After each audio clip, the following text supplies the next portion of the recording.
di program Dialog Khusus JTV Kediri, dan tema kita hari ini adalah Kepala Desa di Pusaran Pilbub Kediri 2020.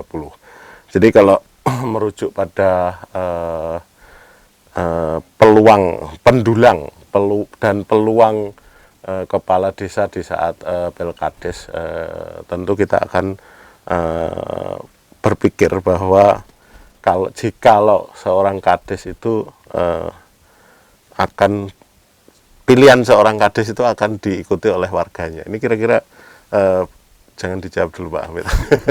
Biar Pak Kamim dulu yang menjawab, karena jenengan nanti pasti. Monggo Pak. Kira-kira gimana Pak Hamid? Terima kasih. Memang gimana ya, sesuatu yang yakin itu kadang-kadang kan susah dirubah.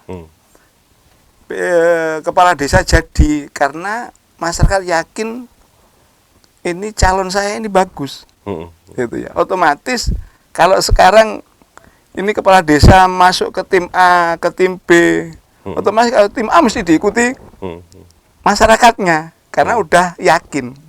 Nah, kira-kira seperti itu. Oke. Kalau menurut panjenengan, masa jenengan dulu loyal nggak kira-kira kalau panjenengan? Dilihat aja nanti hasil akhir. Iya, nanti saya pelototin ya data ini. Desanya gimana? Cocok nggak? Rival, Pak Iya, Amin, Pak Adil. Saya sepakat dengan Pak Amin tadi, bahwasannya sebenarnya sekarang masyarakat sudah cerdas, Kang April, bahwasannya dia akan melihat figur. Selain memang dari peran kepala desa juga, meskipun diakui tidak diakui, juga cukup besar. Ketika masyarakat itu akan memilih itu juga melihat juga sebenarnya. Pak Lurah milih nanti itu jadi. Iya. Kira-kira Seperti yang itu, ya, karena melu, yakin. ya. Okay. Betul, karena yakin bahwa nanti ini yang nanti bisa bersinergi dengan desa, membangun desa, dan siapa yang diuntungkan tentu masyarakat desa. Nah, masyarakat itu keluh kesahnya kepada kepala desa, tentu kepala desa akan menyampaikan kepada di atasnya, kepala daerah tentunya, di dalam rangka nanti ada kebijakan-kebijakan dari pemerintah daerah untuk bisa mengakomodir dari kepentingan masyarakat desa. Jadi memang ada sambungan, ada korelasinya. Oke. Kalau ini Pak Amim, ada sebagian masyarakat itu kayaknya kurang serentak greget ya ke pilkada ini, karena mereka sebagian simpang siur dapat berita masih calon tunggal dan segala macam. Ini sebenarnya masyarakat itu kurang diedukasi atau seperti apa? Karena kalau kita merujuk pada itu tadi, sudah ada usaha upaya dari desa untuk mensosialisasikan, tapi toh ada beberapa, bahkan ya menurut saya ya lumayan juga yang apatis gitu ya, bahasa kasarnya apatis terhadap pilkada. Ini bahkan ada yang ngomong tadi, menyambung diskusi kita di segmen awal, enak pilkades ada uangnya, kalau pilkada kan nggak ada apa-apanya, kan guyon aja semacam itu. Gimana menurut Pak Hamim? Iya, memang masyarakat hari ini ya punya apa ya, cuma nurani gitu. Punya nurani dan punya kepentingan di saat momen itu gitu. Artinya kalau dia sadar bahwa aku ini penting ya milih kepala daerah gitu ya. Ini aku yakin akan dia berangkat. Ya bukti memang setiap kada ini kan rata-rata animo yang datang kisaran 55% gitu ya. Artinya sebetulnya 60% sudah bagus itu. Pengalaman tahun-tahun lalu kan berkisar itu. Iya, kisaran 55 udah bagus gitu ya. Artinya itu kan tantangan KPU untuk bagaimana sosialisasi gitu ya. Apalagi ini lawannya belum kosong lagi gitu. Ini butuh pemahaman kepada masyarakat yang detail bagaimana kita itu pentingnya ya toh, memilih sesuatu pilihan kita gitu, itu pentingnya itu harus didorong terus gitu. Oke. Kalau dari kepala desa, jadi kalau misalkan itu hanya seremonial acaranya PPS ya, PPS di tingkat kelurahan, itu kan kurang menggigit. Misalkan kantor kelurahannya di sebelah barat, terus ini titik sentral kerumunan rumah-rumah yang ini di paling ujung, ini kan nggak menyentuh juga meskipun telah diundang. Jadi kalau teorinya marketingnya Pak Hamim itu semua kan harus jemput bola, ini sudah dilakukan belum di desa Panjenengan, atau di minimal di anggota PKD itu sudah dimaksimalkan belum hal-hal seperti itu? Kalau kita punya strategi-strategi, Mas April, bagaimana nanti tingkat kehadiran, kalau kita bicara tentang kesuksesan, itu diukur dari tingkat kehadiran, maka kita juga sudah ada strategi-strategi untuk bagaimana masyarakat itu bisa maksimal kehadirannya. Salah satu contoh, misalkan kita di dalam pembentukan KPPS, itu kita kan juga orang-orang yang kiranya ini menjadi figur di lingkungan tersebut, sehingga itu ketika diundang sama orang itu tidak datang itu sungkan, Mas.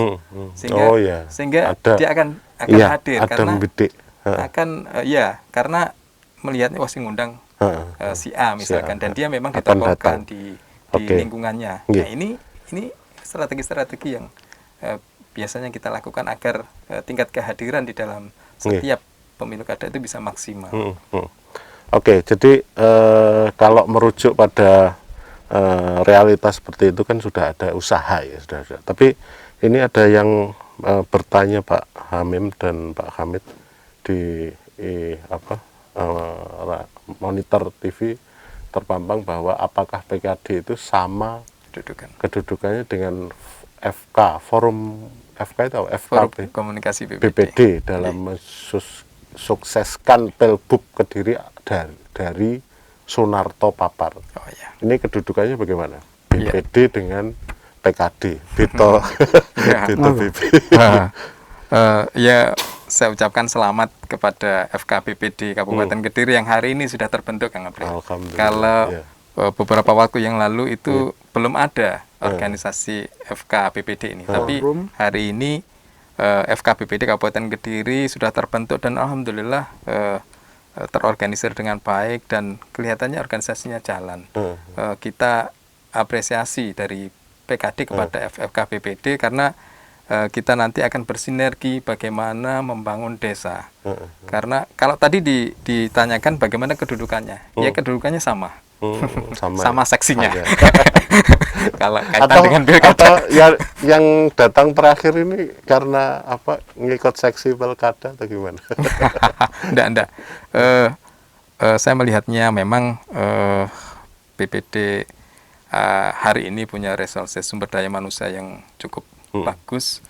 Di sana ada akademisi, ada bervariasi, dan kita juga sering berkomunikasi dengan FKBPD.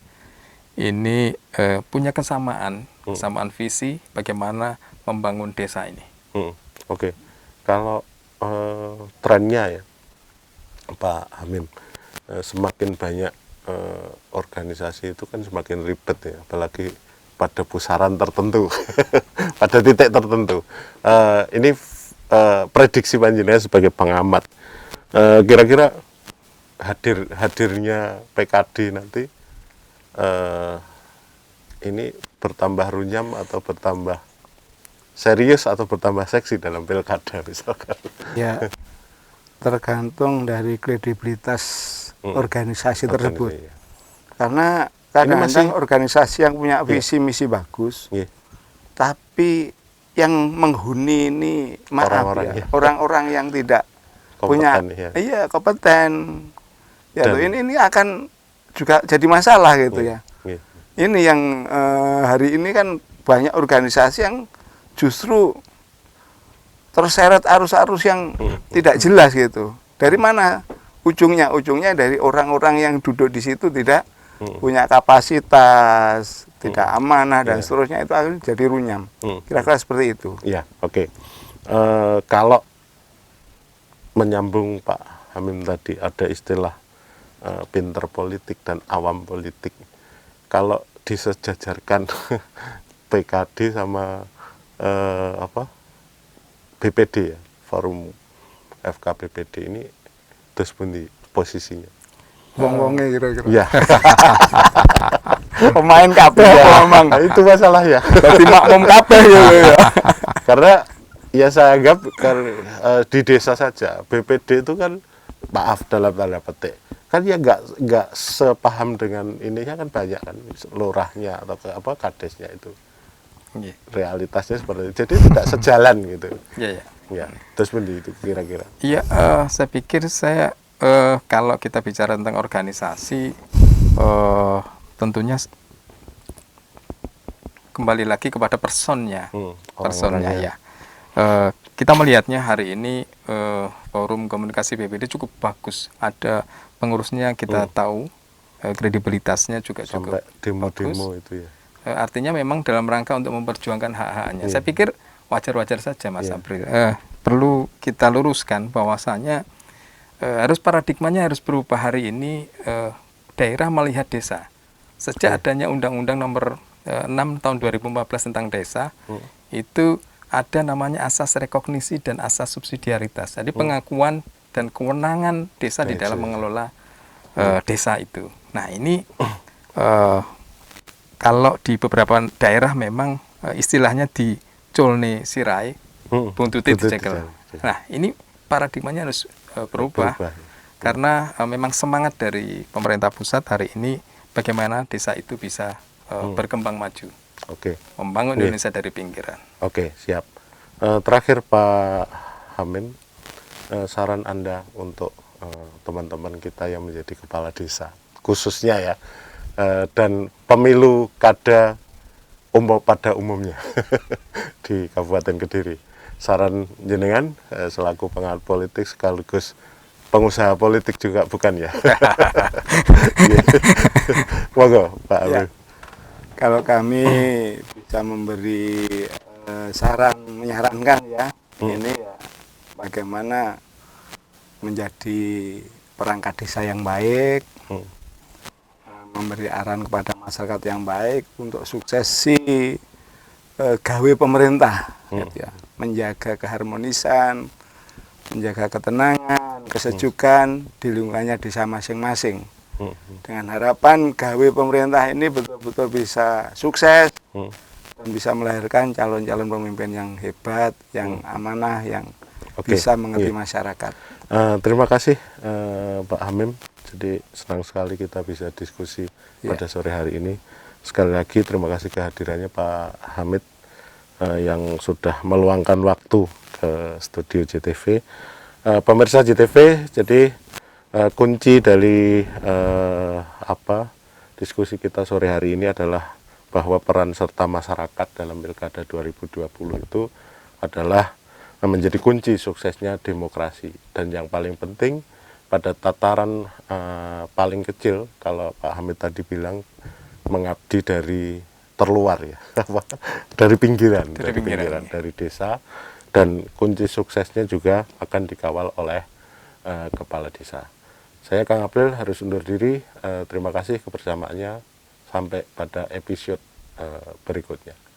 Assalamualaikum warahmatullahi wabarakatuh.